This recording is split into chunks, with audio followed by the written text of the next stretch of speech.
we are facing limited performance from our utilities, mainly due to financing gaps and other constraints out there. But despite this, we feel that there are opportunities out there, probably at low or no cost at all to utilities and regulators that they can tap into and use those resources to help them improve the decision-making process and overall their performance. And this is where we feel that the new IBNET platform kicks in. We really want to offer a set of data services to our users to help them improve that decision-making process, but also to help them improve the overall performance of their services. So this is one equation of the new IBNET, but the other part of the equation is that we really want to enhance what we call the partnerships associated to the new IBNET, but also the learning practices and communities that will evolve around the new IBNET as well. So the objective of this webinar today is really concrete, really practical. What we want to do is to kindly ask our speakers to engage in a healthy discussion around data and how are they using that data to improve their performance within their utilities or within their regulator entities or associations.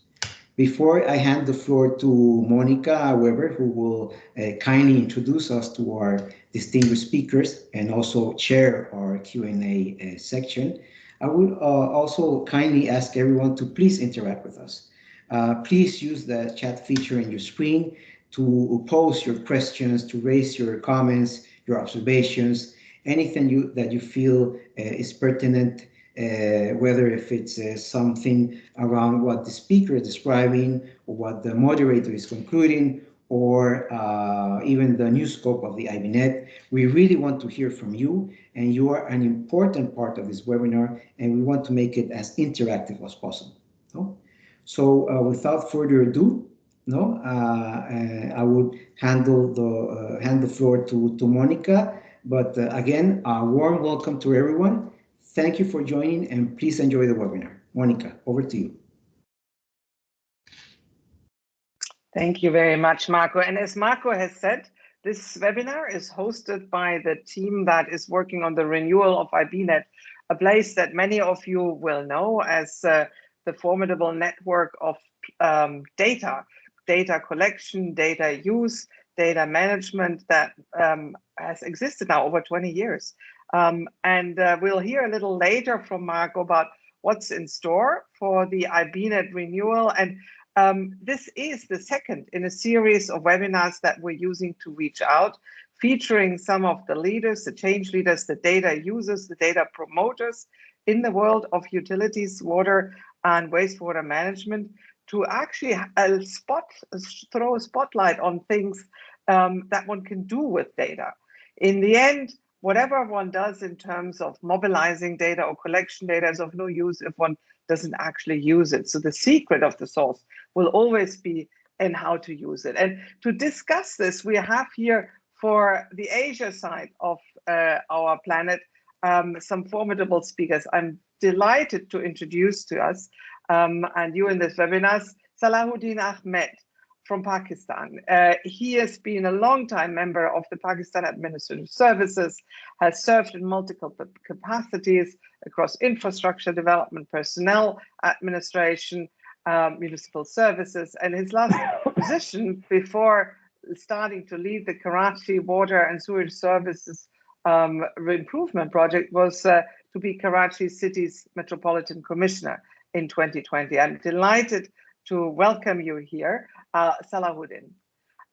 Traveling a little further east from Pakistan, I'm welcoming Christine Aubrey in Boltorio Bay. She's currently the head of Strategic Asset Planning Department at Manila Water Company, one of the most revered companies in the water space around the world, where she leads the development of water and wastewater master plan of the company's Manila East Zone concession. That's actually, well, we'll hear more from you, Bay, in a little bit, but that's quite a critical aspect. And Bay is a professional on business operations, water network planning, new business development and project management, and on top of that, a civil engineer. So I can see we're assembling our group of engineers here, as one does always when one works with water, which is a great thing. Then going from the Philippines over to Australia, I'm very happy to welcome Marcus Crotton. Marcus is the Executive Director for Price Monitoring and Regulation at the Essential Services Commission in Australia, which is a regulatory authority over there. And not only is Marcus leading the Commission's pricing and regulatory work across all local government, but is also quite involved and has been leading the development of a new approach to water pricing. And we'll talk a little bit more later about what that means for data when one goes into pricing. Now, I'm hoping that by now we also have Miseleti Masoe-Satuala with us. Miseleti, I don't see on the screen right now. We had talked earlier. Can I hear from my team whether we have Miseleti with us? Monique, I don't think she's in the meeting yet. Okay, so she will join us shortly.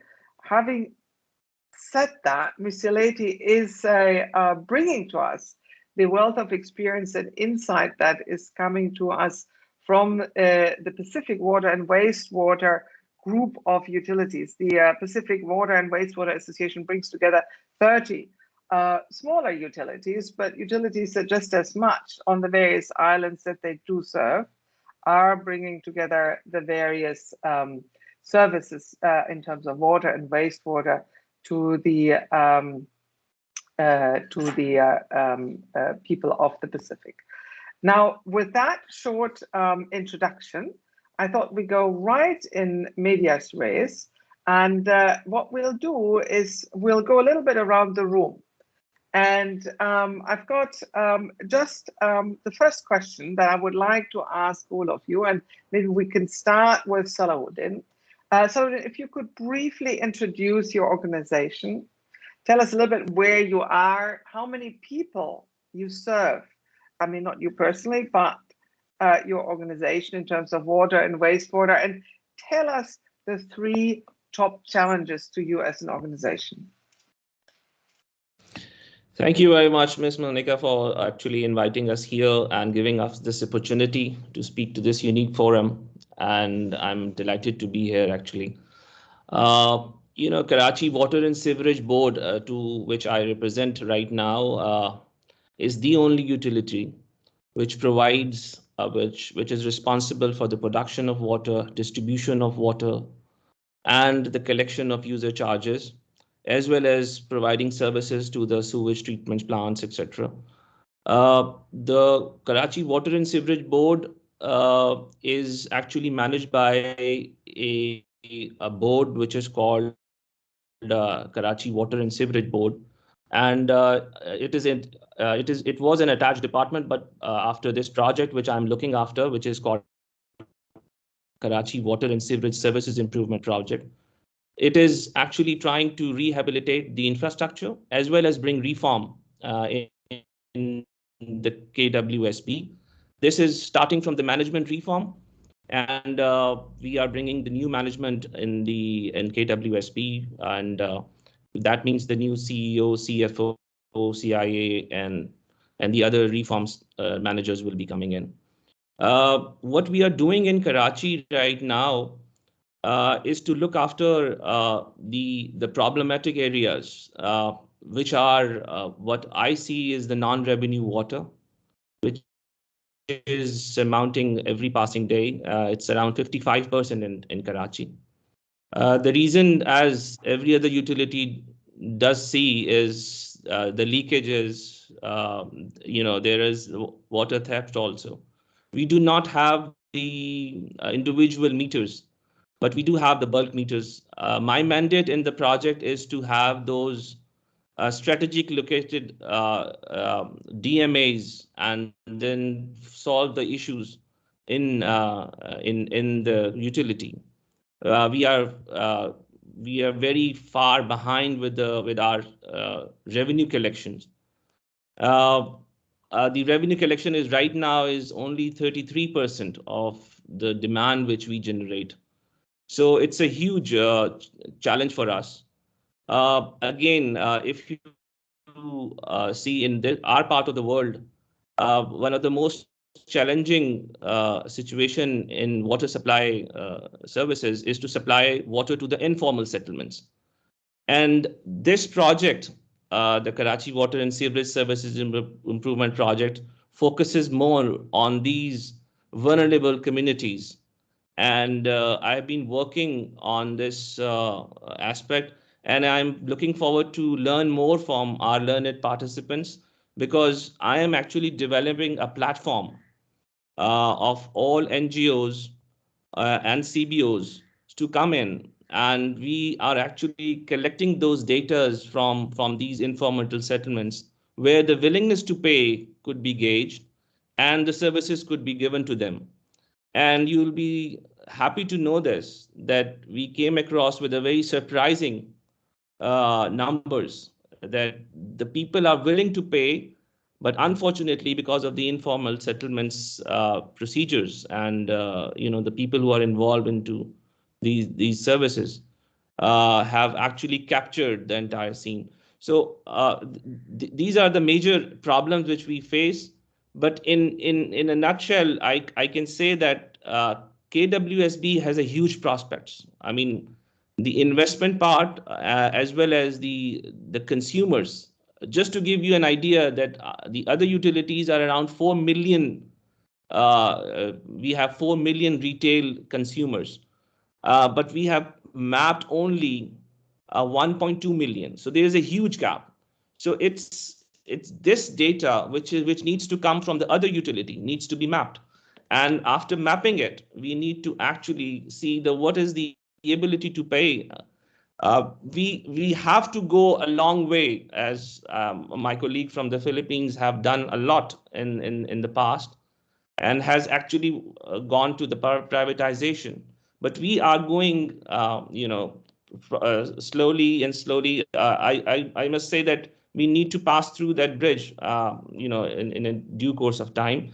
But again, we need to see these areas, and I think this forum will give us a valuable insight as to how these data can be collected, and how these database can be used for the betterment of these areas of Kachi Abadi, which is around 50% of the entire Karachi's population, which means around 10 million people are living in these informal settlements. So thank you very much for giving us this opportunity, and I look forward to have more fruitful discussion into it. Thank you very much. Thank you, Salahuddin. And you have also just answered my question, because you spoke about your retail consumers, and I was actually curious to find out how many people were living in the informal settlements. You have described as the three main challenges with three numbers: 55% non-revenue water, 33% revenue collection, and 10 million people in the informal settlements, that you're trying to see how you best extend services to them in a manner that is both reliable, orderly, and ideally covered by revenues, so that you as a company can continue to do that. Thank you so much. Now, and you've described your path a little bit in relationship actually to what we're going to hear from Bay about, right? I mean, Manila Water Company, you've been always a hallmark of where one wants to go.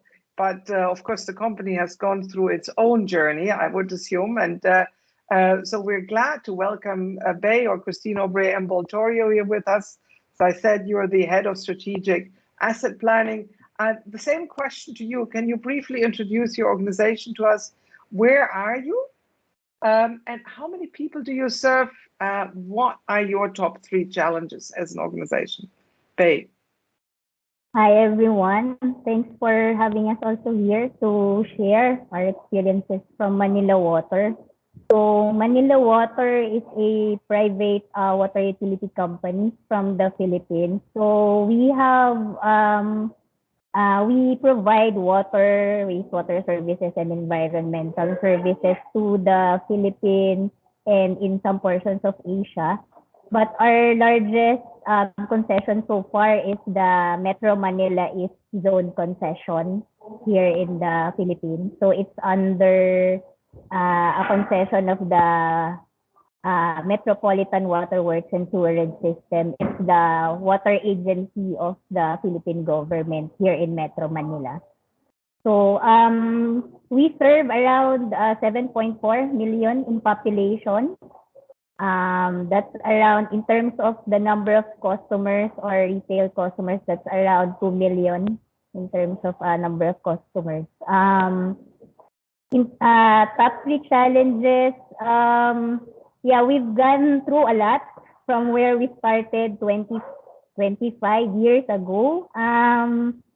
But our biggest challenge now is to sustain that service level that we are providing to our customers. So number one of our challenge is to ensure that we have a continuity of our service 24/7, despite the natural calamities and the pandemic that we're experiencing in the country. And then second challenge is as much as we would want to provide good or high quality service to our customers, it would always come with a price. So it's striking a balance between the level of service commitment and the customer affordability is a challenge of our organization. And then third one would be our stakeholder relationship management. As a water utility, we have to deal with a lot of regulators, locally and national here in the country. So we have our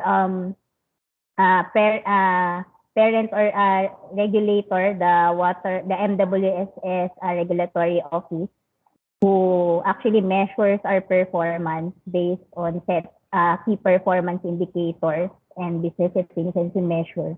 But on top of which, we still have to deal with local government units, with national government agencies, and of course the public, because in any activity, any plans, any project that we do, we will have to affect, or they might affect, our plans and our operations. So we have to manage their expectations and align our plans with them so that we will be able to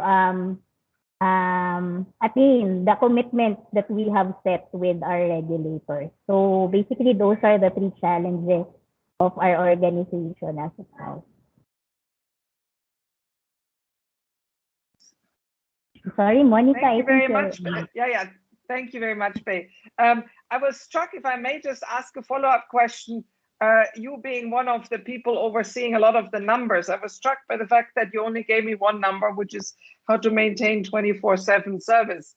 Can you put a number to the challenge of striking a balance between affordability and service delivery? How do you look at that? Is that a question about collection rates? Is that about differences in pay? How would you describe that challenge? Yeah, one of the requirements for us to ensure the continuity of our supply for our existing and our future customers is water security. So when we say water security, we have to develop new water sources, expand our infrastructure so that we can reach to the farther points of the concession, while maintaining the level of service that we're providing to our existing customers. So of course, those projects would entail large infrastructures, a lot of investments that we will have to pass on to our customers. And that's the balance that we have to do it. How much level of service do we want to improve on versus the amount that that the customers will have to carry for that improvement in level of service. Thank you very much for that clarification. I may pester you back again when I come back to you with a question about how to put numbers to these challenges. But from the Philippines, let's travel now to Australia. And in fact, it was beautiful. Bay gave me a nice segue here because she said her third challenge is to deal with all the stakeholders. And of course, the regulatory agency is always a major stakeholder in there. Now, and deals also, of course, with many of the same stakeholders that the water utility would deal with, meaning the various government agencies, but also civil society agencies, customer or client representatives, etc. And so the question to you, Marcus, can you introduce your agency to us a little bit? Where are you? And I actually was just realizing when I asked that question, some of us are surely in home office, but where are you? I really meant your organization. How many utilities and other service providers do you oversee? And how many people do they serve in terms of percentage or total that are then served by the utilities? Just highlight a little bit of that to us. No, thanks. Well, I'm in Melbourne, which is the capital of Victoria. We're a state-based economic regulator. So for those that don't know, Australia's a federation of states. Melbourne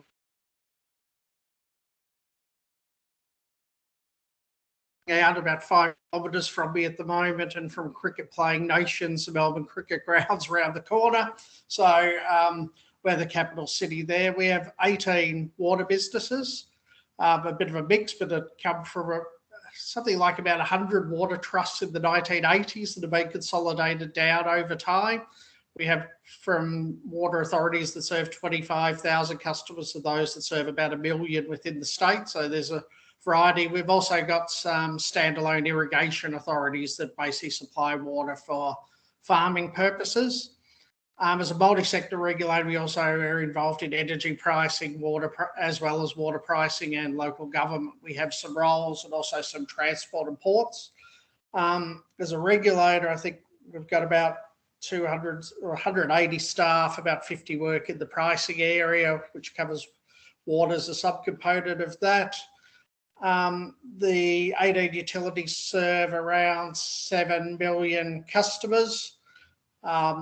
We've got a fairly mature water industry, probably compared to some of the others that long-term infrastructure is in place. Indeed, a lot of the challenges, a lot of the data uses are around asset management and renewals of infrastructure.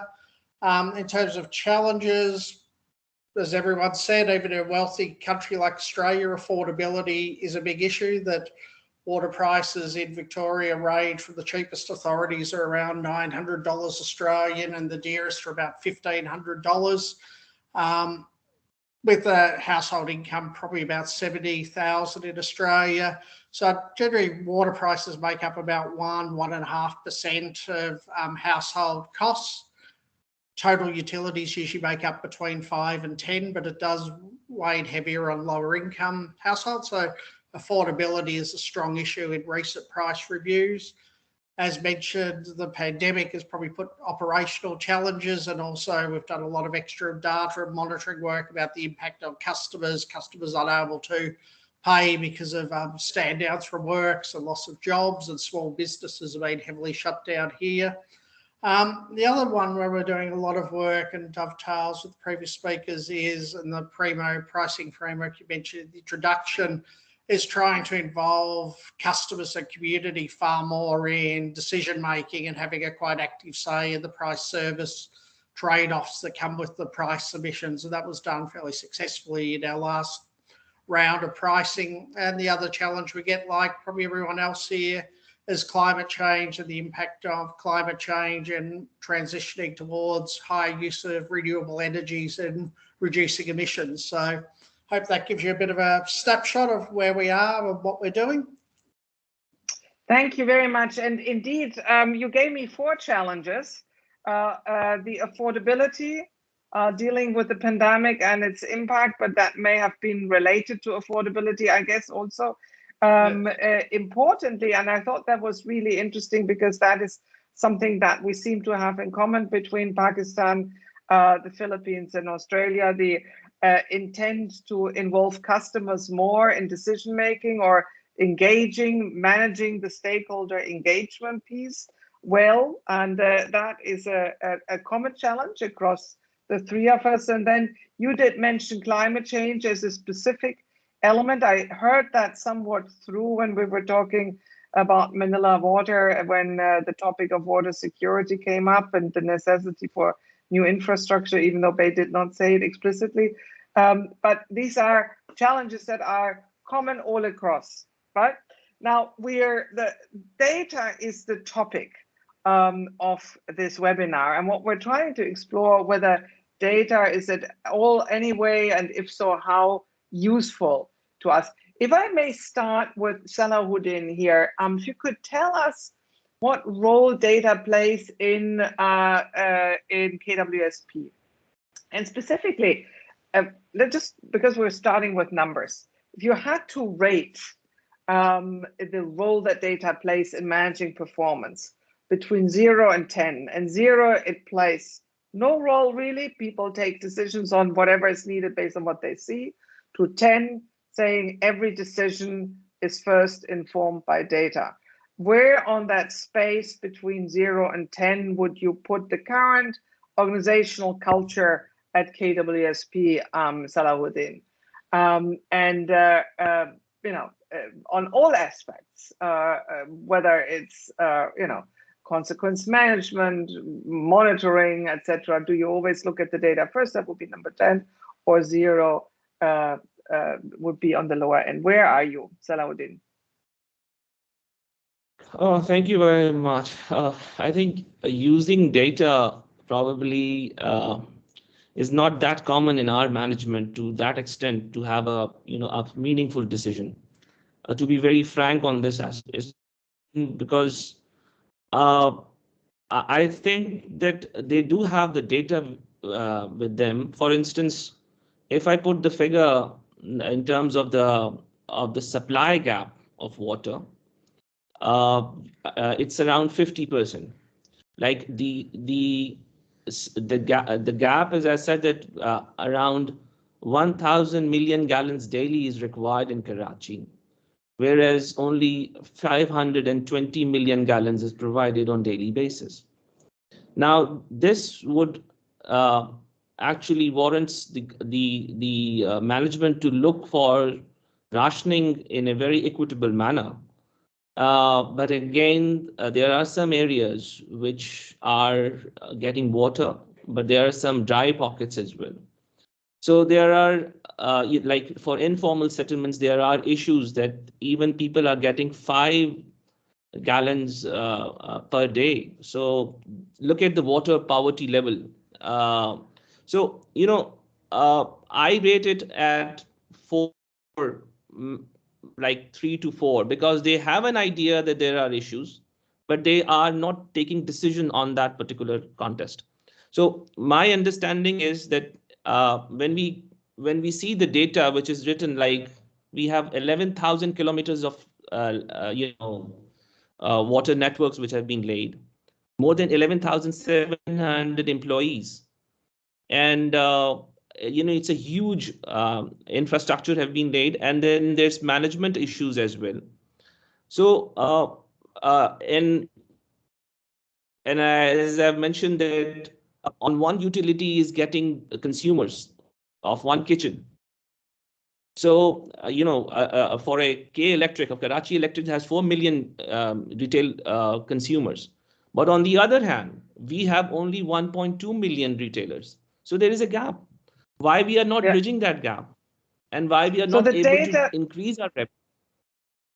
Yeah, so the data tells stories, is what you're saying, but in terms of actually using the data to change the storyline, that is not as much happening. And you would put the data culture somewhere between 3 and 4 on a scale from 0 to 10. Yes. Right? Yes. Coming back to you in a moment, but beforehand, I just wanted to hear that very number from Bay. Where would you put your number between 0 and 10 in terms of using data for decision making, looking at, but actually then using it in order to shift things if needed in the Manila Water Company? Yeah, for Manila Water Company, I would say it's a 9.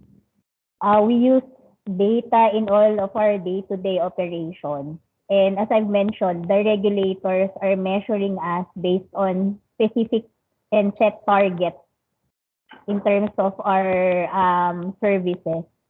The remaining 1% is based on the relationship, how we manage the relationship of our stakeholders. All the remaining 9 are based on data. Just to give you an idea, with regard to our customers, we monitor and collect data of our customer consumption so that we would understand the behavior of their demand, how much and when would they need their water, so that we can efficiently and effectively manage our water distribution. Currently, we started from a 63% NRW or non-revenue water, and we were able to manage to lower it to 15% currently. So we believe in the organization that what you can't measure, you cannot manage. So that's why we really invested on collecting data of our customers, of our assets, of our facilities operation, because that would really drive a more efficient and effective way of operating and planning for our operations and our asset investments as well. So I would say it's a 9. And if I could just ask one more number from you, Bei, because you've been with the company for some 20 years, right? Would you say it was a 9 also when you joined 20 years ago? When I joined 20 years ago, I would say it's a 2 or 3. We started with okay. So that's been an evolution, right? And let's get back to that in a moment. Marcus, I kind of think I know what you're going to answer, but let me hear you say, and where would you put the Essential Services Commission's approach to using data between 0 and 10? I'd say around a 9 as well. It's a very data-orientated approach. We publish annual performance reports. We've probably moved from also doing quantitative data to qualitative data as well. So we measure things like burst rates, blockages, leakage levels, but we also look at things like trust, value for money, customer satisfaction as part of our monitoring. So and we publish things like quarterly surveys of trust and satisfaction. As a pricing regulator, that the price decisions are heavily underpinned by data, strong economic analysis. We expect all investments to have strong business plans, options, Monte Carlo analysis. So it's a very data, and even the system here was heavily based on comparative competition framework. So similar to the UK of publishing and comparing performance. So a lot to try and be very transparent and accountable about performance, the meeting of targets. We've also got things like guaranteed service levels, where if you fail to meet targets, you're compensated. But similar to your previous follow-up question, I started life as an asset engineer. If you asked me where we were 25 years ago, I would have said about 4.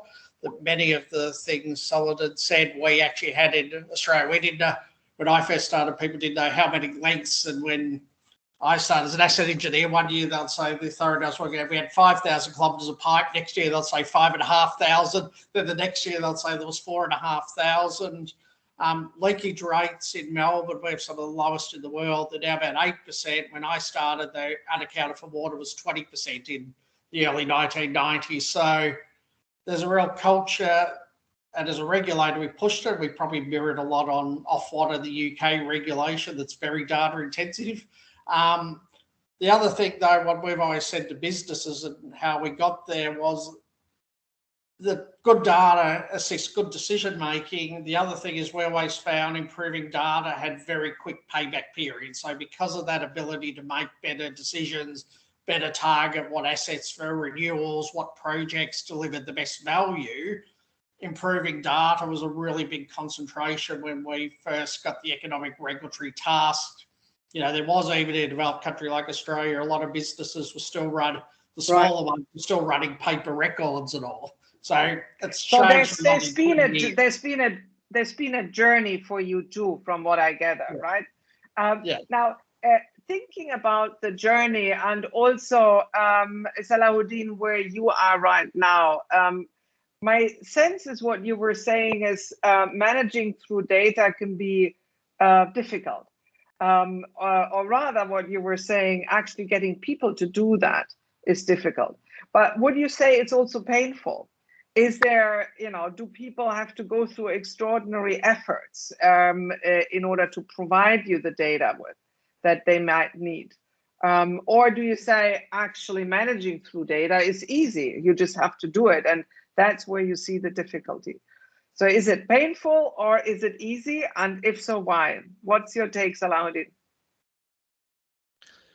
I think my quick answer to this question is that managing from the data is actually very easy. You have to have data with you. You can't progress without having data.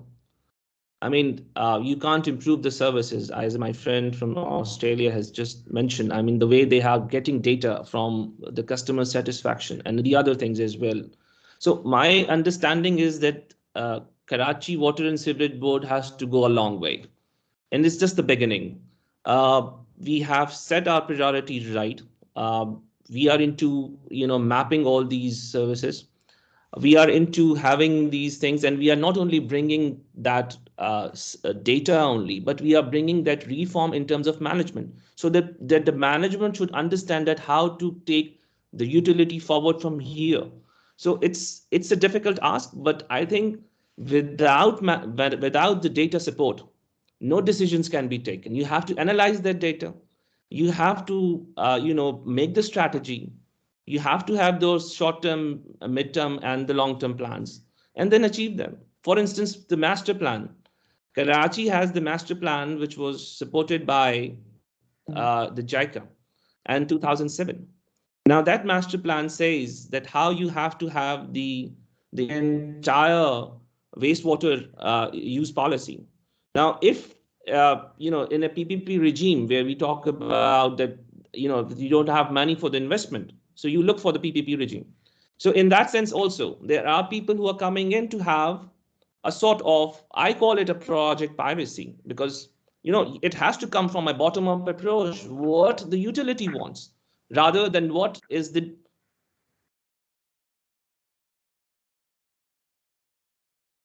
Oops. Did Salahuddin just get stuck?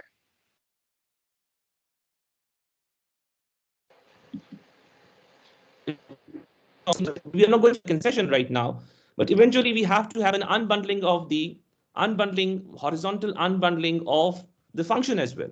So I think, bringing that perspective in the management, that you cannot go forward unless and until you have those database available, and then you have the people available to analyze that data and bring that strategy as to how to get to those goals.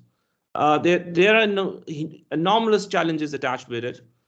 We are entering into my project is dealing with the asset management studies. We are going into a very broad-based studies into our customer relations as well. We are going into a comprehensive communication strategies with the customers, and of course the willingness to pay as well. Right now we don't have water to deliver. Our conveyance system is not enough to carry the demand as such. So we are laying a huge amount of bulk water supply system, and this needs an investment from the. If I can just come in, so your short answer is it's easy, and it actually helps you with the very large goals that you're trying to travel towards. Also because you have multiple stakeholders to deal with, right? Is when I understand in terms of moving from the master plan to the investments, etc. Now let's hear from Bay. Again, painful or easy, and why? Yeah, I would say it's painful at the start because, as I mentioned, 20 years ago, we are at level 3. We collect and monitor data manually. So it requires a lot of effort and time from our people. and a lot of misalignments also between us and our regulators because we're looking at performance at different perspectives because we don't have an alignment of data. So, but as technology becomes more available and affordable, and as we build our people's or our employees' capability to manage this data, and as we build our database, we became more productive. And our employees actually appreciated that because from the spending their time collecting data manually, they are now more of spending or focusing their time in analytics and more of developing strategies and implementing them. And we were able to respond more effectively and efficiently to the requirements of our customers because we have the data to support our decisions. Yeah, and I think I hear it would have made your communication with your stakeholders also easier because you were aligning, as you said, the data perspectives, right? So there's a pain, but there's also things that come and make it easier at the end, right? So you say it's both painful and easy, right? As one goes through the journey. Thank you. Now, Marcus, in your agency, painful or easy? Very similar to the previous answer. Easy now, started off painful. I can remember sitting in rooms of agreeing what should be measured and particularly agreeing definitions, but when you're trying to get, 18 businesses, and also worked on setting up a national reporting framework in Australia where there's about 100 water businesses reported. Getting a common set of definitions that everyone will work to is very hard. Once you get there, and I think the developments in IT over the last 20 years and GIS systems have made it a lot better. I'm sure people will say, well, regulators always want too much data. The other thing we tried to work on when we were developing up data and reporting systems as a regulator, we did work with water business. We tried to work out what were the measures and indicators that mattered to both a utility and the customer, and as a regulator concentrating most on those. So I was trying to get alignment of what are things that are worth measuring that have meaning internally for decision making, but also perhaps have meaning for customers that sort of demonstrate how service is being delivered and what they care about. And I think that can make it a lot less painful because I think and it certainly was probably some of the past history in Australia, is what management was looking at for management decisions was quite different to what a policy department might be looking at, and an environmental department might be looking at something quite different to an economic regulator. And people say, we're just responding to all these data quests, and you're all looking for material that's kind of similar, but you all define it differently and you all want it different time horizons or different denominators. Can't you all agree? And then it becomes a fairly easy exercise, or a far easier exercise. So it's work, but the easiness is at the horizon. Now, as we're with IBNET going to invite more and more agencies and organizations to embark on that route, just one word from each of you before I'm turning it over to my colleague Marco to tell us a little bit more what's actually happening on new IBNET. Is there one piece of advice that you would have to other agencies or utilities that want to embark on a data journey? Salahuddin, your one piece of advice.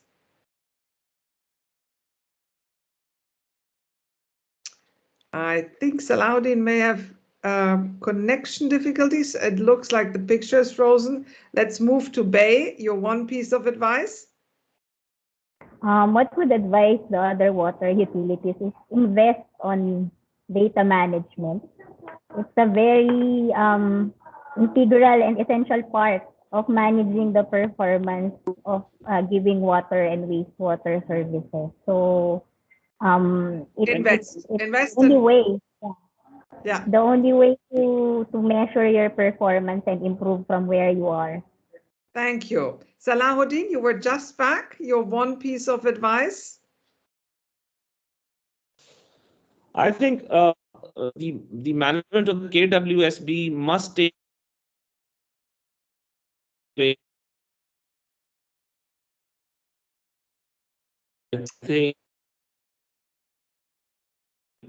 will take things forward from here.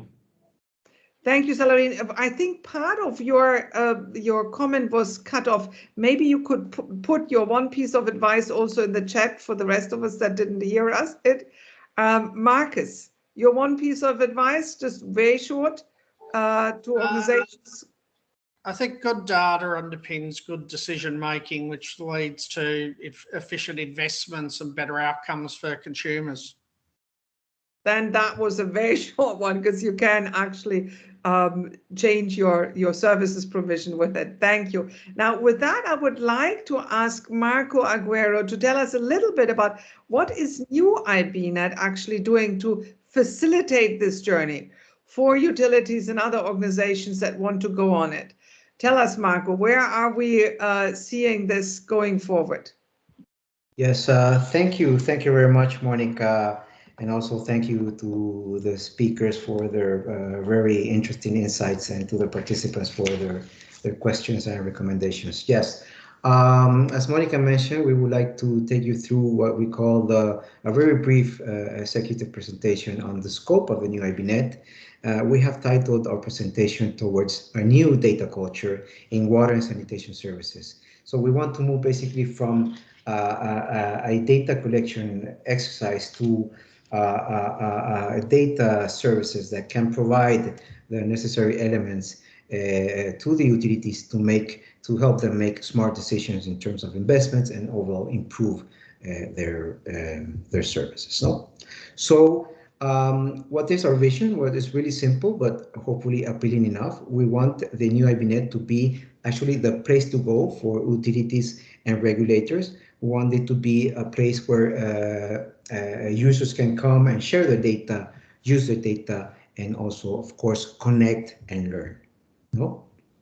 But this will be a success only if the data that is being used is actually informing decisions, no, and also informing investments, no. So only when utilities and regulators use the data for these two purposes are all of these efforts of putting together, no, compiling data, systematizing information really worth it, no. And at the end, what we want is to provide, no, better and improved services to our final users, no. So these are the three things that will be new within the new IBNET. First, we are proposing data-driven services for utilities and regulators. Second, we are proposing a more concrete set of performance indicators. And third, we are proposing a set of management practices. No, but of course, we don't want to we want to retain those good things, though, that have been working well with IBNET 1. As an example, we want to keep the tariff database. No, this is an important set of information, a very robust database of tariffs of utilities around the world that we've been collecting for several years now, and an important piece of data that is informing the preparation of key reports, global reports around tariff and financial management of utilities. But most importantly, I think that we want to continue our commitment to serve utilities and regulators, and this is, I think, this is at the core of the IBNET. No, since day one of IBNET, when IBNET started operating almost 24 years ago. No, so we want to really value that commitment and continue with that commitment. So let's take a look at what's new with the new IBNET. As I mentioned, we want to work around data-driven services for utilities and regulators. And here we want to, we are applying what we call two principles to the design process. First is the new IBNET needs to earn the data. This means that utilities must find their engagement with the new IBNET a really pleasant experience, low in terms of effort, but also they must find a benefit, meaning that if an utility shares their data, they will want something in return. No? So this is what we call earn the data. And the second principle is I need to earn the platform. So what we want to do is to promote the data culture. But in order to do that, the new IBNET platform must ensure three basic things. First, accessibility to data. Accessibility to data must be easy, no, and understandable. Second, the data must be robust enough in terms of quantity and quality. And third, data must be comprehensive and broad enough to help respond to the different questions that may rise from the utilities decision-making persons, at some determined point. So keeping these two principles in mind, we also look very carefully at the users, and also heard what they wanted to see, and as part of the new IBNET. And we talked to a different variety of users, from general managers, financial managers, commercial managers, directors of regulators, representatives of associations, everyone, and we heard their needs and their requirements. And what we did is try to define and propose the data services based on those requirements. So to that end, we are proposing two basic data-driven services, one for utilities and one for regulators.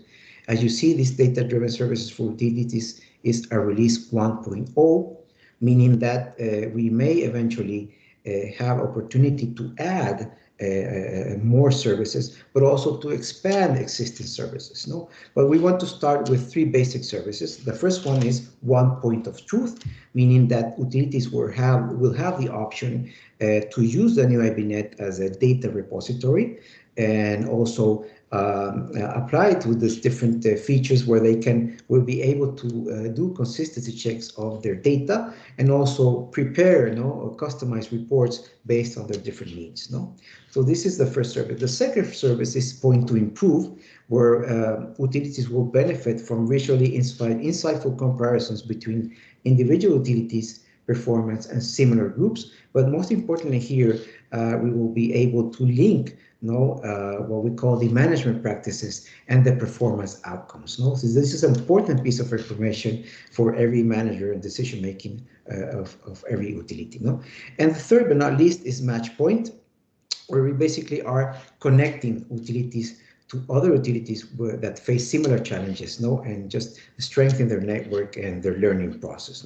So each of these services for the utilities have different target groups that may range from utilities operating in poor data management environments to utilities operating in reasonable to good data management environments. But of course, we also prepared a proposal for data-driven services for regulators. And here again, we have three basic services. The first one is the water regulators country pages, here where utilities, regulator users in general will find and compare key features of how water services are being regulated in a determined country or region. And this is basically aimed at regulators that want to learn from other countries, or how other countries are applying the regulatory approach. The second service is Shape Your Country dashboard. The IBNET platform will present an interactive tool to help understand the differences and similarities between countries in terms of water and sanitation service performance, but also management practices and tariffs. And third but not least is data consistency check. This is a major pain point of our regulators, and the new IBNET will provide, through probably artificial intelligence tools, the elements to help regulators do the consistency and quality check of data that is being submitted by the utilities.